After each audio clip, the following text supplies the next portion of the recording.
Welcome to How Leaders Lead, where every week you get to listen in while I interview some of the very best leaders in the world. I break down the key learnings so that by the end of the episode, you'll have something simple you can apply as you develop into a better leader. That's what this podcast is all about. Welcome to our first episode of 2024. I'm excited about the year ahead and honored to kick things off today with none other than Brian Niccol, the Chief Executive Officer of Chipotle. Now, Brian and I actually go way back. Believe it or not, I hired Brian as a marketer at Pizza Hut when I was running Yum Brands. I'd heard he was a rising star with big ideas, and I knew I wanted him on my team. These days, it's clear he's still passionate about finding those great ideas because, as you probably know, Chipotle does some really innovative stuff with their marketing and their menu and everything that they touch. But as you'll hear today, there's more to it than just big ideas. Brian knows how to focus on the right ideas and then create the kind of structure, execution, and team motivation to really make them happen. And with Chipotle doing better than ever, it's clear that he's found a recipe for success. And I know you're going to get a ton of value when you hear how he leads.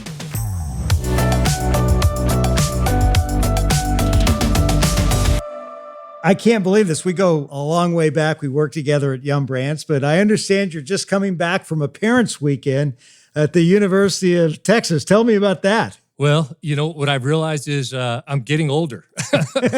All these young guys and gals, they're able to stay out a lot later than I am anymore. So, but it was a real treat. It was my daughter's a freshman there, and my wife and I were super excited to see her. And, you know, she's thriving down there. So we're really excited for her. Yeah. Well, you have a great family. And, you know, I know there's not too many people that work any harder than you, Brian, but I heard through the grapevine that you and Jim Hoke just won a major in amateur golf, the Cypress Point member guest. That had to be a thrill for you. I thought about giving up golf after winning because I'm not sure it gets any better. And I finally found the right partner, it seems like. He carried me all the way home. So it was a lot of fun. I tried to convince my wife to put the trophy on the dining room table, but it ended up getting a pretty good spot in my office, which is great. Well, you've always been a great team player. Give people credit when credit is due. So giving Jim that nod is great. When I talked to him, he said you carried him. So no wonder you guys were such a great team. You know, Chipotle, I don't know if there's a more cool brand in the world. I mean, it's a great brand. You just, we're doing this right after Halloween and you had the burrito Halloween promotion. You're always creating a ton of energy for your customers and your people. Do you have any daily rituals that get you fired up and ready to go? Yeah, look, one of the things we always talk about here is we want to be very much in touch with what young people are doing. And, the best way I can do that is I broke down and got a Snapchat account, partly because I wanted to communicate with my kids. But, I stay active on the key social media channels, and that's really TikTok, Snapchat, Instagram. And we're just looking partly to see what's going on out there. And as part of our ELT meetings, we do this thing where we all talk about like, hey, what did you see over the weekend? What did you see this past week? What are your kids talking about? What are your kids' friends talking about? And it's kind of funny because on the one hand, it started out as a little bit of a joke of like, gosh, we're all getting so much older, our kids, blah, blah. And it's actually turned into something that as a ritual, one, we enjoy doing it. And two, it gives us some insight into what are the things we can do to keep Chipotle fresh, keep Chipotle connected. And I think it's been proving to be a pretty powerful practice that we have. ELT, I think for all of you listening out there, means executive leadership team. And you have always been such a talent magnet. I mean, you've always brought in really great people. What do you think is your secret? And what do you do maybe that's a little different than other people to recruit the very best people and retain them? That's a number one priority for me. I learned that when I was working for you a while ago. You're only as good as the talent that we can be attracting and energizing every day. And one of the things I say to everybody is, look, we are a place for ideas. And if you want to come to a place and you're willing to pressure test your ideas, we're going to give you a shot with those ideas to make it to market. We use a disciplined approach with it, it's a stage gate process. But I think what gets these guys excited is their ideas more often than not make it. Whether it's in the digital space with, it was a couple years ago, we were experimenting with the metaverse. to where we are today with how we use our rewards program to better engage with people. Or most recently, we're doing a food program called Carne Asada. These were all ideas that came from folks in our organization, put it through the stage gate process, and then saw it to market. And when I talked to like Kurt Garner, the gentleman that runs all of our tech, we get a lot of people applying for these jobs because they want to bring their ideas to market. And when they find out that we're a place that embraces the ideas, we'll pressure test it. If it works, we're going to put more fuel to the fire. And that's kind of the approach we've been taking. As CEO, what do you enjoy spending your time on the most? Two things. One, our people are super important to me. One of the things that's pretty unique about our company is we actually own all 3,000 restaurants. So we've got over 100,000 employees. And I'll tell you what, I love seeing people get promoted. I love seeing people achieve success and then having the opportunity to talk about that success. That is super energizing to me. 94% of our promotions will be from within. And, we're going to promote people like almost every day. And it's really exciting to see people achieve their ambitions. And then when they realize they've achieved something, they could strive for the next thing. And that's super engaging. The other thing that gets me really excited is, look, I love our food. As a matter of fact, today for lunch, we all had Chipotle. And I'll tell you what, when we do the culinary right, I just get fired up, David. It's like, I'll take more queso, I'll take more chicken. The older I get, I got to watch how much queso I take in. But I'm fired up about our people and I'm fired up about our food. Your advertising is very good and you showcase your people. How do you decide who gets to go on those commercials? Is it a part of a recognition program or is it just you look for the best actors? Well, we do have a lot of actors, that's for sure. Actually, what we did, the very first time we did this, we put it out to folks like, hey, send us in these videos of what you like working about at Chipotle. And they didn't even know that we were potentially going to turn around and select them for the ads. And so it became a big surprise. After we did that the first time, though, people caught on like, okay, they're looking for our employees to be in ads. And I'll tell you, this is where you find out just how many talented people you have in your organization at all levels. And, you'll see in some of the ads, David, some are general managers, some are field leaders, which are people that oversee 7, 8 restaurants. Some are team directors. They oversee 40, 50 restaurants. Basically, they submit in what they find special about Chipotle. We got this great director, Earl Morris. He's kind of a documentarian, and he brings out the best in these folks. So we're pretty blessed to have as many wonderful people as we have. Brian, we're going to dive deep in how you're leading at Chipotle. But, for a second, I want to take you back.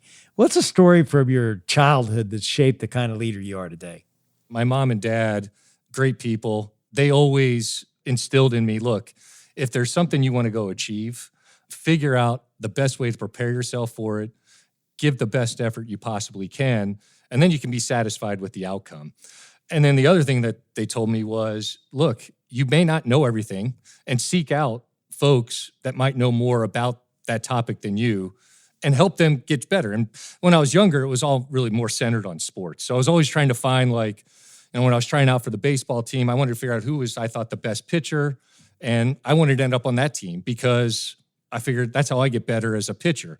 Now, I didn't articulate it this way when I was younger, but I was like, hey, if I can play with, at the time it was like Scotty Lawrence, I know Scotty and I will be much better pitchers together than if we're on different teams.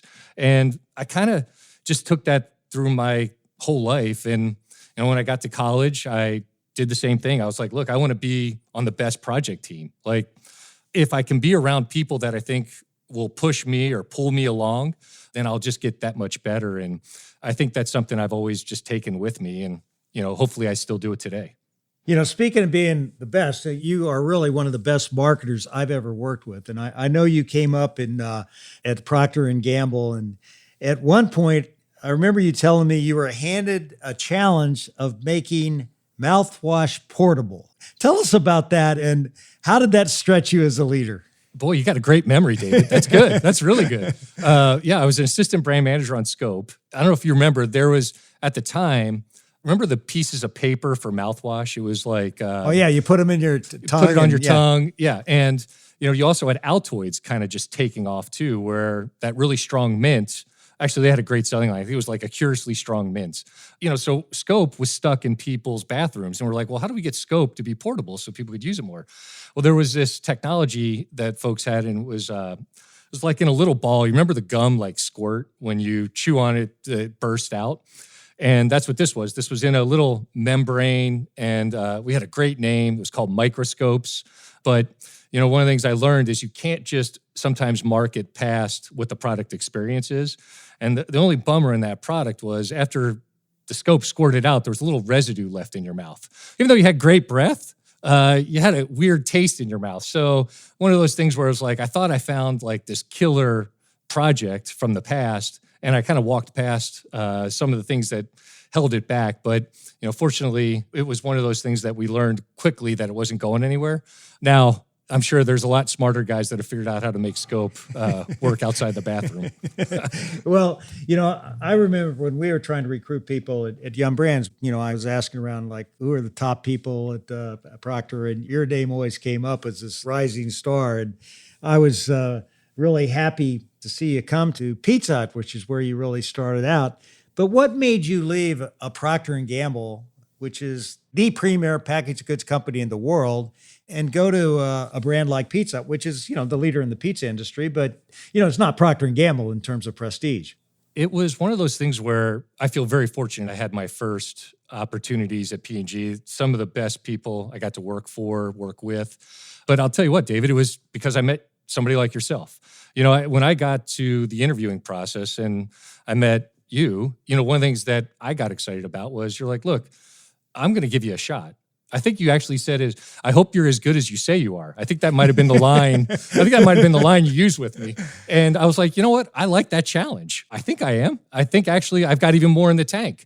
Look, you opened the door for me to test out how good I really could be early in my career. And I probably wouldn't be in this job, frankly, right now if I didn't make that move then and I found a leader like yourself that was willing to give me some opportunities throughout my time at Yum. I mean, frankly, you, Scott Berggren, a couple guys leaned into me to give me some big opportunities. And, that's what I was excited about. I mean, P&G was a great place, but it was one of those things where I'd gotten to the point where it was a little bit of I had to play the waiting game. And, I was probably young and naive, and I was like, I don't need to wait. Like, give me the next challenge. And, luckily I came across a leader like yourself that was like, oh, I got a challenge for you. Come on over. Well, you did a great job at Pizza Hut, and you were really in line to become the president of Pizza Hut. And we had a problem at Taco Bell, and you were already the general manager of Pizza Hut. And, it was pretty clear you were next up. And I came to you and said, Brian, I'm wondering if you go out to Taco Bell and run marketing for us. It was a step down in the organization, but you said, throw me in, coach. What was in your mindset as a leader that would make you do something like that? My ambition was to ultimately be, a CEO of a company. But I was like, a lot of people had told me early on in my career, don't expect it to be a linear path and take the opportunities when people present them to you. If you think it's an opportunity you can make a big impact on. And I think I told you, David, like, I would love to get my hands on that brand. I thought it was, and I still believe it is, a great brand, serves a very unique purpose. I was flattered that you'd asked me to go do it. So I was excited about, hey, you know what? I'd prefer to go be the general manager or president of Taco Bell right out of the gate. But if this is the path I have to go down, I'll go down that path. And I was truly excited because I felt like I could make a big impact and make a difference. When was it that you had this aha moment when you said to yourself, I really want to be the head of a company? When I was at Procter & Gamble and I got promoted to brand manager, I liked the idea of being able to work cross-functionally. Well, and I also learned there too, it's like, look, I'm in the right place. I want to be in a consumer-facing business because I love trying to figure out what motivates people to buy my item. How do I make them fall in love with my item? And I think you had a great line. It's like, what habit, perception, or belief are you trying to build, change, or reinforce? I wish I would have picked that up earlier in my career because I didn't have it so elegantly figured out on how I was going to tackle these issues. But it was probably when I first became a brand manager. My first brand manager assignment was on Thermacare, which was a new product. And I just fell in love with the idea of working on a team, leading a team, and trying to figure out what is the unique reason why my business should exist and have the right to earn people's business over and over again. And that just really turned me on. You've always been a person that was on the fast track, but what was the biggest bump you had along the way? That first brand manager assignment on Thermacare was a lot of learning. It was a smaller initiative that had struggled. When we launched it, it did okay. It didn't do great. It did okay. And, it was the first time I had done something where I was like, man, this isn't going great. It's just going okay. Luckily, I was surrounded by some really great people. At the time, the general manager of the category was Tom Blinn. And I remember talking through it with him, and he made me realize I wasn't in on it alone. This is a collective effort that we're going after it. You're perceived as the leader here, but as part of the leader, you got to recognize what's working, what's not working, and then figure out how we make the best out of the situation we have at hand. And that was probably the first one where it bumped into me. The second time that was really tough was I was at Pizza Hut, and that's when the whole kind of world seemed like it was ending in 2008, 2009. It was really tough because it was going to be the first time we weren't going to make our plan. I took a lot of pride in making the plan. I wanted to not only make it, I wanted to exceed it. That was tough. And actually, that was another example. I don't know if you remember this, David, but you came up to me, put your arm around me, and you said, hey, look, I know this wasn't the year you wanted, and I know you believe you can do better than this, but, I got your back. It's like, you're going to get through this. You're not in it alone. And that meant a lot to me. Those are kind of two critical moments where I've kind of remembered, like, even when it's not going right, you got to remember to put your arm around somebody and say, hey, we're going to get through it. Brian, when you move into a new position and then you have a new team, how do you get people to believe in you as a leader? What's your process for that? And what would you recommend to others? That's one that I've had the opportunity to do a couple times now. And, the first thing is take the time to understand who these people are. Before you start telling them what you want them to go do or what you believe we need to go do, I invested the time to find out who they are. What do they believe? What do they think isn't working, not working? And, listen. And then once I took that knowledge, I came back and said, all right, gang, I've had the opportunity to meet everybody. And here's the one thing. If you're here, it's because I want you on the team. If I had asked you to leave, it's because, you weren't going to be the right fit for this team. But I've decided you're the right person for this team. I believe in you. Hopefully you believe in me. Let's lock arms and do this. The other thing that I find is, you got to take, and these have been cases where I've walked in and it's a little messy, right? Like maybe it's not going great and there's a lot of projects people are working on. How do I pick the one or two things that I know we as a collective team can make a difference right away? And at Chipotle, that was digital ordering. We went all in on making these digital make lines, mobile pickup shelves, and that was like the one thing that we went after. The other one thing we went after is we're going to execute operations and culinary with perfection. It's like, these are the two things we're going to do. At the same time, we hired some other people. And I said, look, from a marketing standpoint, I want us to be relevant. I want us to be on our front foot. And I want us to be talking about what makes people love us. And it's like just getting very specific, like what are the one or two things I need out of each of you as leaders? And then collectively sharing the obligation to achieve those things is what I've done, and it appears to be effective.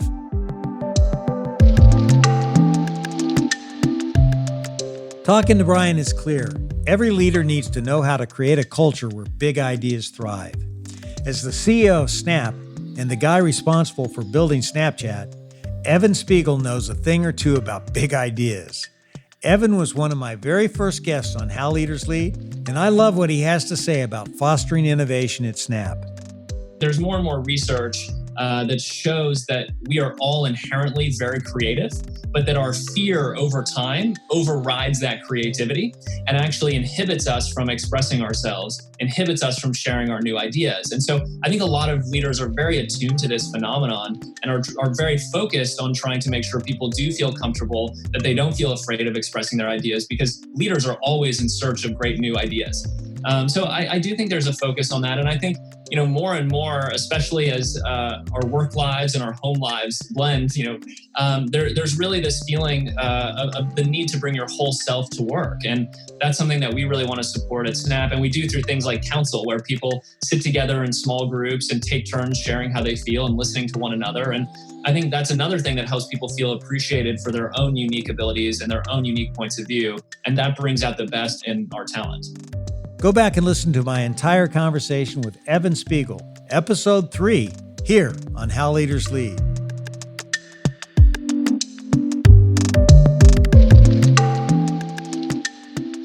Can you share a story where you kind of raised the bar for the team and, how you pushed them to go to a higher height? Coming out of COVID at Chipotle, I can speak specifically to Chipotle on this one. we had navigated it fairly well. We'd come out of it okay. But you want to know something?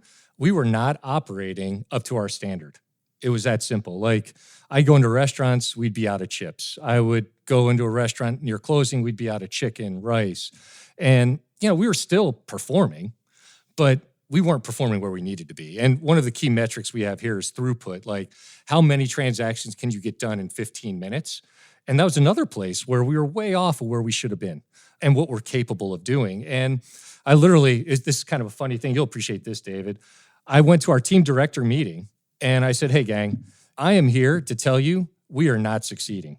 I get a report every day that shows me how many restaurants don't have chips. I was like, we collectively should be embarrassed that we have a report telling us when we're out of chips.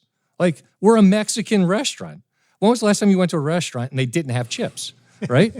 And so fast forward a year later, I had that same TD group here, and I said, well, gang, the good news is you got your shit in order, okay? I'm not going to talk to you about how we don't have chips. And we've hit what our standard is. We have our food in place. We have our performance in place. We still have opportunities to be better on throughput. But from a culinary, a people standpoint, we are so much better than we were a year ago. And this was talking to an audience of people that were all really good operators. It was just like we had made way too many excuses for too long, and COVID gave us the ability to provide those excuses. And it's like, hey, it's time to put those aside. Let's get back to the standard of excellence that we know we can hit. And I'll tell you what, the guys were super energized. They took it to heart, and to their credit, I think we're performing much closer to what we're capable of doing. We still have some opportunity, but it's never easy to do. But every once in a while, they respect you for recognizing we're not hitting the number. Well, I got to tell you, I like those chips, and they're always there when I go to Chipotle. And you did an incredible job at Taco Bell and really got that brand turned around and moving forward when you're running marketing. Then you ended up being the CEO of Taco Bell, and then you were recruited away to become the CEO of Chipotle. And when it was announced that you were CEO early in 2018, the stock jumped, 12%. How did that make you feel? Well, on the one hand, it was pretty awesome to see. On the other hand, I'm like, oh my God, here we go. I better deliver. So it was exciting to see. You always hear feedback like, hey, people are respecting the work that you're doing. And it was a signal that, people recognize the work that I had accomplished. So on the one hand, I was a huge compliment. On the other, I was like, oh man, I got to get to work. There's work to be done. So. Did you take some time and reflect when that happened and really map out a plan in terms of what kind of CEO you wanted to be? Because, here you are now, you're heading towards the Chipotle Restaurant Support Center. You're going to be the guy. What kind of CEO are you trying to be? I want to be seen as a CEO that isn't afraid to make the decision when you need to make a decision. The other thing I want to be seen as is hopefully people believe I am developing our future leaders. In the process of making those decisions, I hope I'm teaching people how I made those decisions and that then they can step in behind me and make as good a decision, if not a better decision, if I wasn't in the room. And that's what I'm after. It would really delight me to see people be successful leaving here. Not that I want anybody to leave Chipotle, but if they leave Chipotle and they go somewhere else, I want to see them be successful. And hopefully I had a role in them achieving their success. And, the other thing I wanted to be seen at too for Chipotle is I wanted to be seen as somebody that can grow a business. Like, I want to be known as like, hey, I can turn this around, but I can also grow it. That's growing people, it's growing the business, it's growing the economics. Those were the two missions I was after, is like, I want to be somebody that gets people set up for success and then demonstrates that I can achieve that success in the business that I'm responsible for. You hadn't worked with Wall Street up to that point, other than making, I'm sure, some, analyst presentations on behalf of Taco Bell, but you weren't the guy in charge of really driving shareholder value. And how'd you get up to speed just in terms of, working with Wall Street? That was one of those things where fortunately I had a bit of a network of people that I could reach out to and be like, hey, I'm getting ready to do my first kind of investor conference. I'm getting ready to do my first meeting with these individuals. What do you recommend? And we also had some guys on our board that were pretty good with Wall Street as well. People were very generous with their time, David. They were willing to give me their insight into how they managed Wall Street. And in some cases, some of these folks worked on Wall Street and said, hey, look, this is what I would love to see from a CEO in these meetings. And I had to establish credibility first and foremost. So they're like, make sure you're transparent with people on where you are and where you see yourself going on this journey.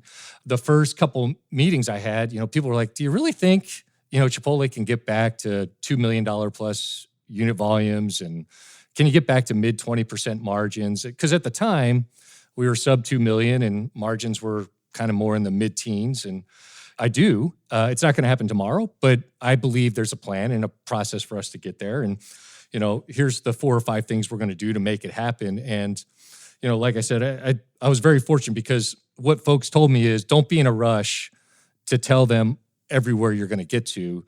Make people understand the process or the journey that you're going to have to get to 2.5 million, 3 million. Like today we're at 3 million average unit volumes and 27% margins. And, we're going to build close to 250, 300 restaurants this year. So we've come a long way, but luckily, people were very generous with me on their time and saying, hey, pace it out. I think you might even said, have some sober selling. That might have been one of your lines. Yeah, it was, but I got it from somebody else. So, it's good to pass that on, and one of your big shareholders, as I understand, is Edgewood, which is run by Alan Breed. He's a big-time growth investor and very, very talented. When you walk into an office like that, what's your elevator speech on why you should own Chipotle stock? I always start off with the fact that the growth is just beginning. There's kind of a funny little line. I'm like, if you could find a company that's going to build 3,000 restaurants, have $4 or $5 million average unit volumes and call it 30% margins, would you want to invest in that? And, everybody's like, of course. I said, well, that's what we're going to do. That's the next 3,000 Chipotles we're going to build. So today we're at 3,000. So I think the next Chipotle is Chipotle. And it's all driven on this idea of growth and then simplicity of our execution, which is if we get great throughput, great culinary, great people, there's no stopping this engine. Now we have to surround it with great digital, great marketing as well. It's just a really simple idea that we can double this business by staying focused on what makes Chipotle Chipotle. You've alluded to a little of this, but tell us about the business you inherited and what you have today. When I first got here, I'd say the organization was a little bit on their back foot. They had a couple missteps, had a lot of ideas floating around in the organization on what could be better for the organization, but we weren't, I'd say, following through on those ideas. And we didn't pick a lane on 1 or 2 of the ideas to go really big and go after it. And so that was one of the things I wanted to do is make sure that we picked a critical few items. Once we picked the critical few items, it was like, do we have the structure to go make this happen? So, this is classic things you used to talk to me about all the time: strategy, structure, now execution, right? When you looked around the structure, I was like, man, we don't have some of the experts that we need in these areas to fulfill our ambition or our strategy. And so we had to make some changes. We needed to get a great supply chain leader. We needed to get a great marketing leader. We needed to get some additional digital capability. We had a terrific digital leader, but he needed additional capability with him because we're going to grow this so much. So it was taking the time now to invest in having the right people in the right positions so that we could execute the strategy. And then look, we held ourselves accountable. It's like, now we're going to go execute against these things. And, I'm happy to say, you pointed out when I started, I think our market cap was right around like 6 or 7 billion. And today we're over 50 billion. For the most part, my team is intact. We've only really had one person transition. I think that's a testament to the strategy. It's a testament to the people believing in the strategy. And then I think hopefully it's a testament to the culture that I've created around this organization and the values that we have. Now, as I understand it, you took over for the Chipotle founder, Steve Ells. Did that put additional pressure on you? How'd you manage that transition? And that's not an easy thing to do. A lot of times people really, have challenges, following a founder. First of all, I got to tell you, Steve was great through the whole process. I'm sure it wasn't easy for him, but one of the things he told me was, I don't want to be the CEO. I want you to be the CEO. I'm here to support you how I can. He was very true to those words. And, I'm very grateful for that because you've seen a lot of these examples where it doesn't work that way. And then the other tough spot that a lot of people identified when I was contemplating doing this is we had a big activist investor in Pershing Square, and it was, Bill Ackman, and, a lot of people were like, oh, be really careful. And I got to tell you, that was another place where I spent the time making sure that they bought into the strategy that we were going down. And we ended up being some of our best board members and, frankly, biggest advocates for the strategy that we've gone after. And, to this day, Bill and I still chat, and he's a huge advocate for the company and the brand. And, Steve and I still stay in contact, and I think he still is a big advocate for the brand. There was one of those things too, where I was also very upfront with Steve, like what he created, I think is really special. The fact that he created Chipotle and took it from one idea, one restaurant to, at the time we had about 1,800 restaurants, unbelievable success. I wanted to learn as much as I could from him. And then I wanted to add value where I thought I could add value on making the company hopefully better and not lose the essence of what Steve had created, which was great culinary done really fast. You moved the restaurant support center from Colorado to Los Angeles. That had to be a tough call. What was it that drove that decision? And how do you feel about it today? It was one of those things where we needed a complete reset in culture. And we also needed a reset in some people capability. At the time, we had offices in New York, Colorado, and Columbus. When we made the decision strategically, we wanted to go all in on digital. We didn't want to lose 1 inch on culinary. Southern California was a pretty good spot for us to be on the forefront of both culinary and tech. And so it was a hard decision. I'll tell you what, one of the hardest meetings I had at Chipotle was when I had to stand up in front of the Denver office and let them know we're closing the office. And not everybody was getting the opportunity to move with us. But what I was happy about is the people that we did offer the opportunity to make the move, they made the move. And I think it's paid out really well for them. And I think they're really proud of what we've accomplished. But, it's always hard when you got to impact people's lives, and you hate those days, but that's part of what comes with the job sometimes. Tell us about the culinary center you have at Chipotle and the most exciting thing you're cooking up over there. Oh, yeah. So we call it the Cultivate Center. We've got a lot of, I would say, really talented chefs working on really terrific food. Right now, we've got carne asada out. Actually, one of the biggest complaints about our carne asada initiatives is we took away chicken al pastor, which is kind of funny. But these guys are super talented. They're always working on, really exciting flavors on kind of the proteins that we're known for, right? Chicken, steak. It's really delicious. We've got some desserts that are a lot of fun that they're working on, and also some drinks. We do things under this Tractor Beverage umbrella. That's pretty exciting. But I can't give away. That was one of the things the guys told me. They said, oh, no, you're talking to Novak. Do not give away all the things we're working on. I'm like, all right, I won't. Well, curiously, I called it the Culinary Center, made a mistake. It's the Cultivate Center. Tell me what's the thinking behind that, because I know you always think pretty hard about what you want to, how you want to communicate things. I'm glad you picked up on that. It's very purposeful, because this is where we cultivate our next generation of ideas. And whether that's equipment, engineering, store design, menu, or even ingredients, David. It's like we're doing work on cooking oils. I want this to be about cultivating what is next. And we have a purpose at our company, this idea of cultivating a better world through food with integrity. And the way we can do that is we partner with others. That's the other thing too. It's a symbol to other folks too. It's like, look, if you bring your external idea to us, we can help you cultivate that idea. It doesn't just have to be our own internal ideas. We love external ideas to help cultivate those ideas as well. So it was purposeful. It's pretty amazing when you see what goes on in the facility, from, robotics to, carne asada. What the heck is food integrity? What do you mean by that? So we have a bunch of principles on, the way animals should be raised, a bunch of principles on regenerative farming. It really is our approach to how we think you end up with the most delicious, nutritious food done in a responsible way. So you leave the farm hopefully in a better place than you inherited it, but it's all centered on you want delicious food that hopefully is done the right way so that, those that touch it are better for it. Makes a lot of sense. Walk me through what you referred to earlier. You call it your stage gate process. What is that?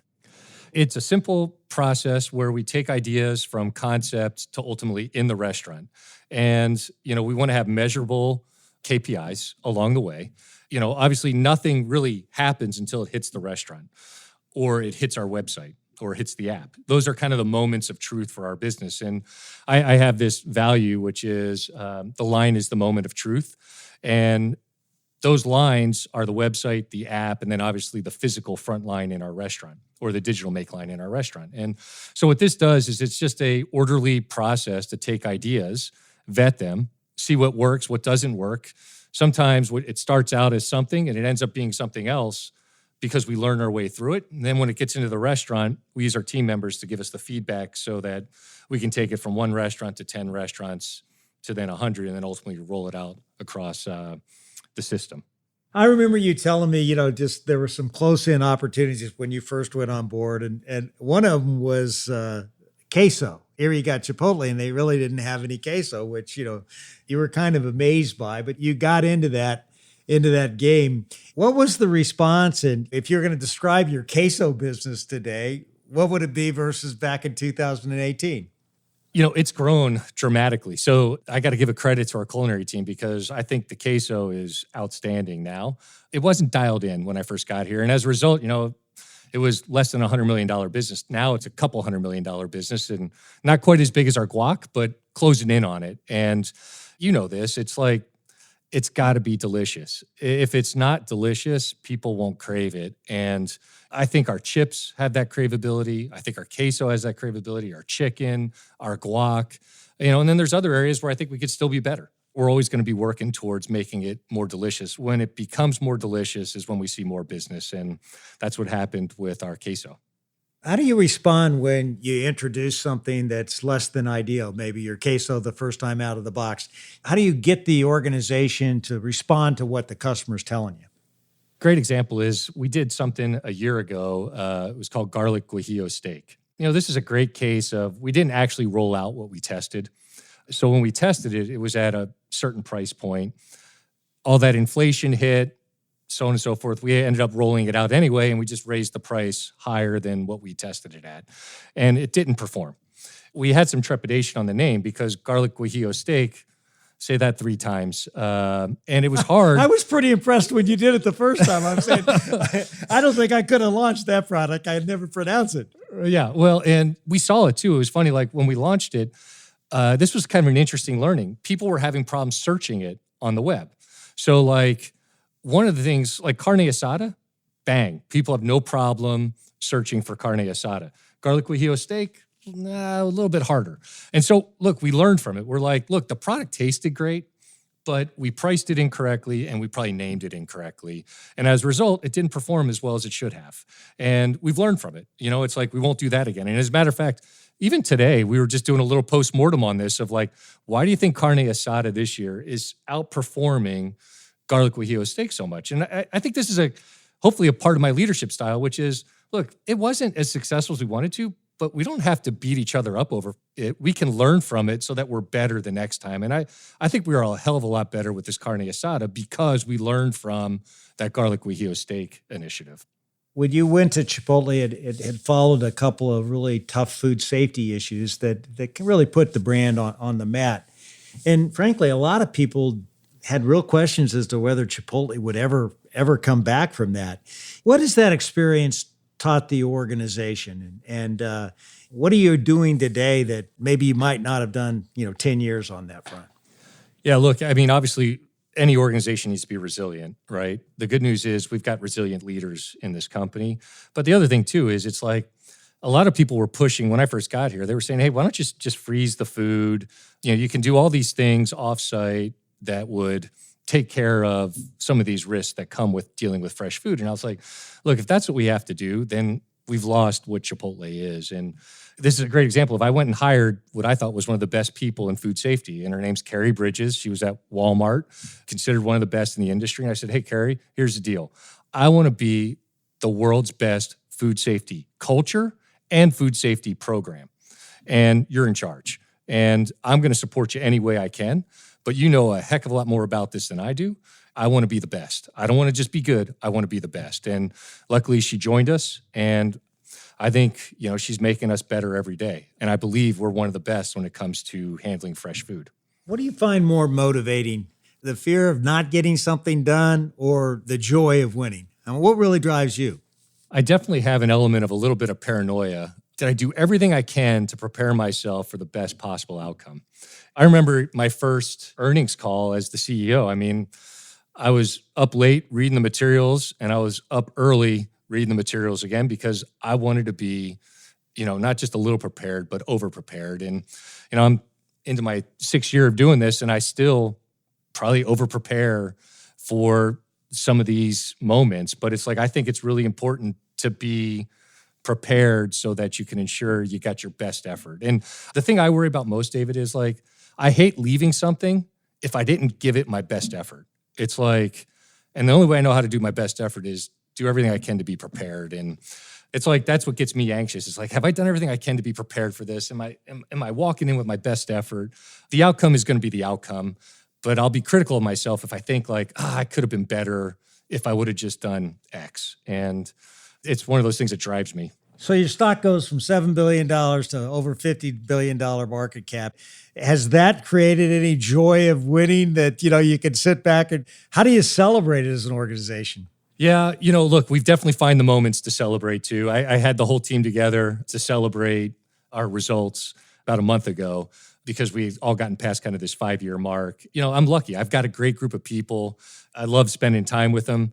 They love spending time with each other, and we have a lot of laughs. And, it is one of those moments that every once in a while I pinch myself. I'm like, gosh, I knew we could do a good job, but I'm so delighted with where we are. And I had a meeting with all of our directors and above, and I literally told them, I was like, this is the first time I've been in a room where every person's a millionaire.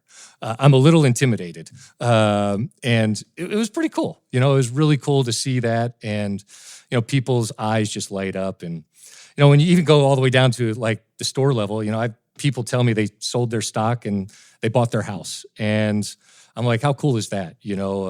So don't get me wrong. I have the opportunity to celebrate and, we've got a toast.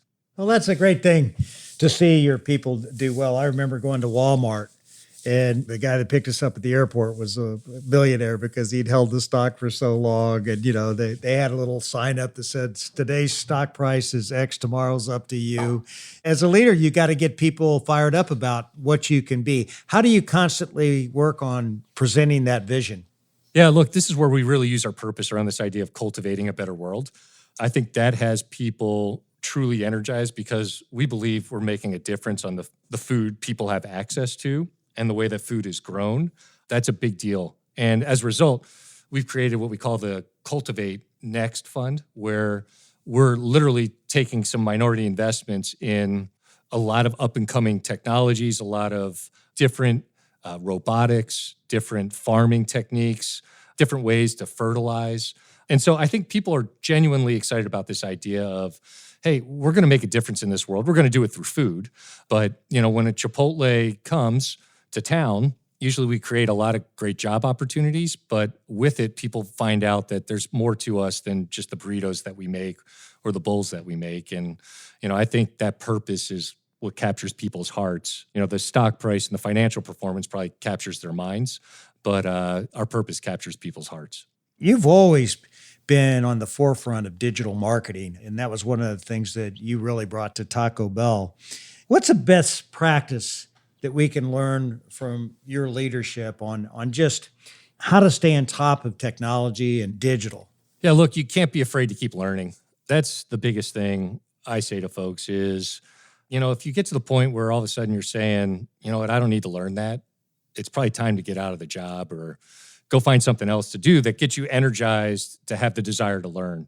It really boils down to I'm a curious person and I like to learn new things. And, maybe it also helps. I've got, 3 younger kids that keep me on my toes. My 12-year-old daughter, she is unrelenting. So I've got to figure out how to keep up with her. It's one of those things where you just want to stay curious. And I like learning new stuff. What I find is, in these areas that you learn new things, it sparks other ideas, and then your curiosity can take you down that path. How do you balance digital versus the mainstream television? I mean, what do you find is working best today?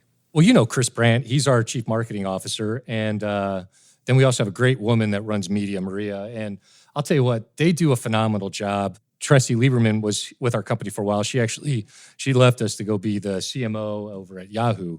But these folks are pros. And, I give Chris, Maria, and the team a lot of credit because they're always testing. They're always trying to find what is the next thing around the corner for how we best can communicate to people. I think if they were here, they'd tell you live sports is one of those things that never gets old. They're constantly experimenting in the digital space. I don't think it's a one-stop solution in the digital space. It's very fluid there. But when it comes to the mass market, I don't think anything trumps live sports, David. You've always been a customer advocate. I mean, you love listening to customers, learning from customers. Do you have a story that you tell the team members that really drives home the importance of being customer focused? Yeah, I do. And actually, the guys tease me about it because I guess I've said it too many times. So when I first got here, when I was visiting restaurants, I'm like, hey, what are some of the things you guys hear? And one of the things they heard was, why can't I get a large guac? Why is it there's only the small size? Why can't I get a large? And, I was like, that's a great question. Why don't we have a large guac? The joke is, I turned around, I left the restaurant. I was like, we're putting in large guac. And, it was partly, I wanted to make the point that, one, we're going to listen to the customer. We're going to listen to our team when they give us feedback. Because our guys were doing large guac. They were just using, I think it was the queso cup, and they would charge people 2 smalls. And I'm like, that's ridiculous. Why can't we put a button into the restaurant that says large guac and just tell everybody we have large guac? And so we got it through, and the guys still tease me because they'll be like, hey, we just launched carne asada. Probably not as big an idea as large guac, but we listened to the customer on this one. And I'm like, fair enough. But I do tell the story because I'm like, hey, you guys got to let us know what's happening in the restaurant and what is the customer saying at that point of purchase. And then we got to take action on it when it's feasible and we can do it. Brian, it's been so much fun catching up, and I want to have some more with my lightning round of questions. Are you ready for this? Yeah, let's do it. All right. What's one word others would use to describe you? I would say passionate. What would you say is the one word that best describes you? I care a lot. Who would play you in a movie? Oh, that's easy. Tom Cruise. You wish. Top Gun 1 or Top Gun 2? What's your favorite? Top Gun 1. Come on, man. I feel the need for speed, David. There you go. If you could be one person for a day beside yourself, who would it be? I would have liked to have been John F. Kennedy for a day. What's your biggest pet peeve? Oh, when people don't give you a straight answer. What's a secret menu item at Chipotle that people need to try? Well, it shouldn't be a secret, but I don't think many people realize we have barbacoa and how darn good it is. A barbacoa quesadilla will change your world. When was the last time you dressed up as a burrito for Halloween? That was probably 2 years ago. Me and the dog were burritos. Now, I know you love learning. What's the coolest thing you picked up recently that you're applying to the business? Most recently, it was probably in regard to our operations, specifically on how we deploy people for great throughput. So we have these cameras that are in our restaurants. And what we discovered is when the expediter gets out of position, we lose almost 30% of our speed. And to see that on film and see that in action, it was illuminating. It's like now I'm like a heat-seeking missile on this thing. I'm like, do not let the expo out of position. Yeah, I love it. If I turn on the radio in your car, what would I hear? You'd probably hear Morgan Wallen. What's something about you few people would know? Probably not many people know. I actually really love photography, and I can do a back handspring. I didn't know either one of those, and I've known you for a long time. All right, we're out of the lightning round now, and that was a really good job. And I just got a few more questions to wrap this up. You've got this Chipotle Cultivate Foundation. Tell us about it and what you're really trying to do. This is one that we're really excited about. It centers on supporting our team members, whatever their passions are.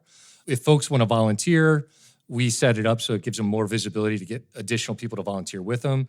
If it's a program they want to contribute to, we contribute with them. And so I think it's really important to give back. And what we try to use with our Cultivate Foundation is to give back to our communities through our team members. And, it makes a big difference. And I'll tell you what, those are some of the best notes you read after people participate in it, or we support somebody in what is a really passion project for them. Do you have any international ambitions for Chipotle? Yeah, we do. We're just getting started, David. We've got some restaurants in London, Paris, and Frankfurt.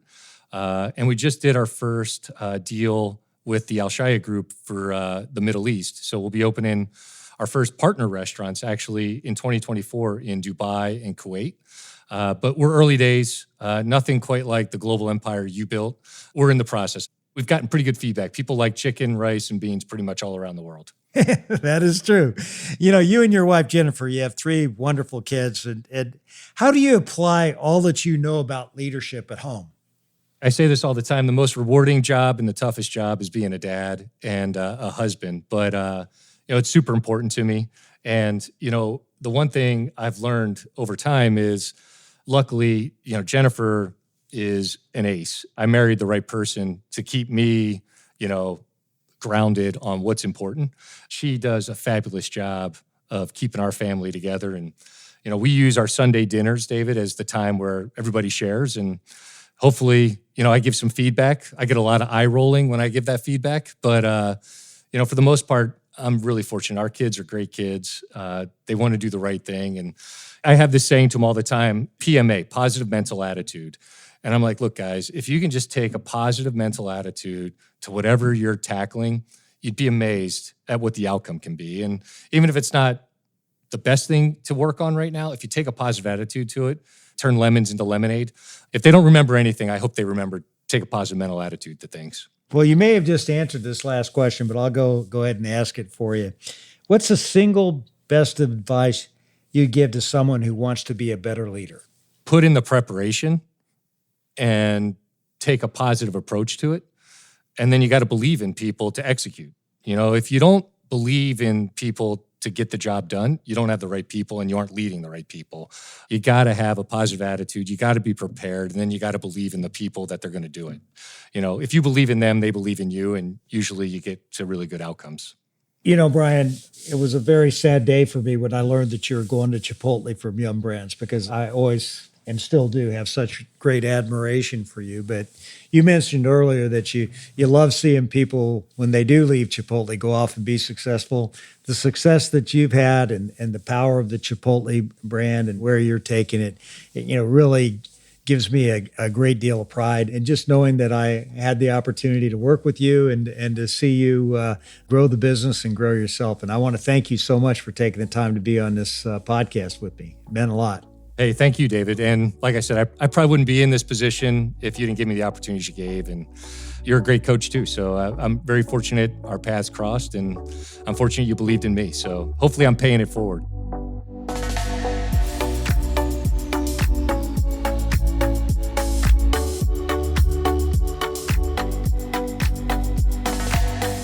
Well, Brian is doing a heck of a job at Chipotle.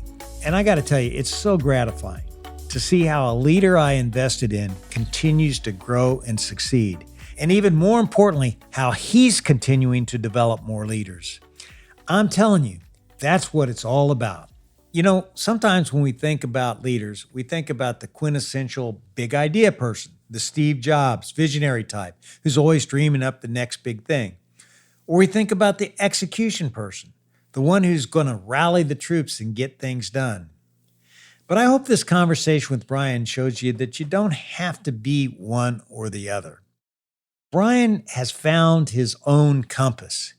What he does is he looks for the right ideas and then focuses on executing them, and he sees that as the key to the overall success at Chipotle.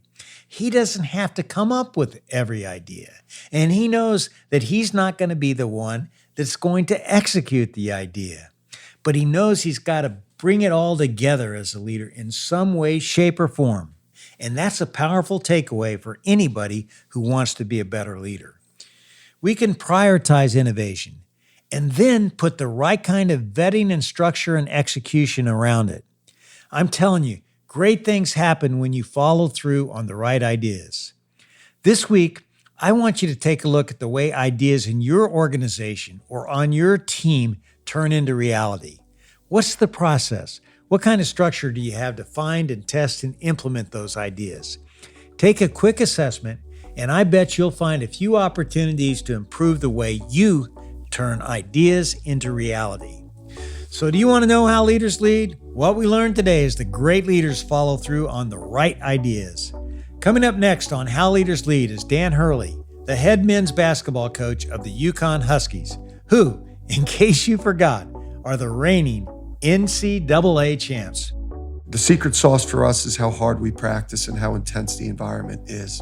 We try to make our practice sessions chaotic. There's no fouls called. There's no water breaks. It is the most intense and the fastest paced thing and the most stressful experience that our players will go through. So I think when they show up on game night, the secret sauce is game night feels a little bit slower and a little bit more comfortable. So be sure to come back again next week to hear our entire conversation. Thanks again for tuning in to another episode of How Leaders Lead, where every week you get to listen in while I interview some of the very best leaders in the world. I make it a point to give you something simple on each episode that you can apply to your business so that you will become the best leader you can be.